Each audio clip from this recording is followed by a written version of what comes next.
அண்ணா வணக்கண்ணா. அண்ணா நம்ம வியாபாரம் சம்சாரிங்களா? வியாபாரிங்க. ஆனா நம்ம சந்தைக்கு எத்தனை மாடு எத்தனை வந்திருக்குங்க? 6 மாடு இருக்குண்ணா. 6 மாடு வந்திருக்கு. எத்தனை வித்துருக்கு, எத்தனை இருக்குது? 4 வித்துட்டு 2 இருக்குது. ஒண்ணு 2 தான் இருக்குது. சரி சரிங்கண்ணா. ஆனா இது எப்படின்னா சொல்லிருக்கீங்க நாட்டு? நான் 50 சொன்னோம்.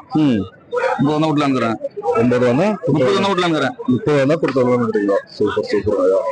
அதே பல்லு எதனா போட்டிருக்குங்களா? இந்த பல்லு வைக்கல. அது பல்லு எதுவும் பல்லு இன்னும் வைக்கல. ஒன்னும் வைக்கலீங்க. இப்ப தொழிலுக்கு எதனா பழகிருக்கா? நான் போய் பழகிக்கலாம்னா தொழிலுக்கு எதனா பழகிருக்கா? தொழில் எதுவும் பழகல. எத்தனை போறோம் பழகிக்கலாம். பழகிக்கலாம். சரி சரி. ஆனா இப்ப நம்ம நண்பர்களுக்கு யாருன்னா நல்ல மாடு இந்த மாதிரி கேட்டாக்கா கிடைக்குங்களா? புடிச்சிருக்கீங்களா? அப்படியே உங்க போன் நம்பர் தான் சொல்லிடுங்க. 63 80 13 17 97. உங்க பேருன்னா? சீனு. ரொம்ப நன்றிண்ணா. ஆனா இப்ப நம்ம நண்பர்கள் இந்த மாதிரி நாட்டு மாடு கேட்டா உங்களை கான்டாக்ட் பண்ணுவாங்க. அழகா புடிச்சு கொடுக்கணும். சரி ரொம்ப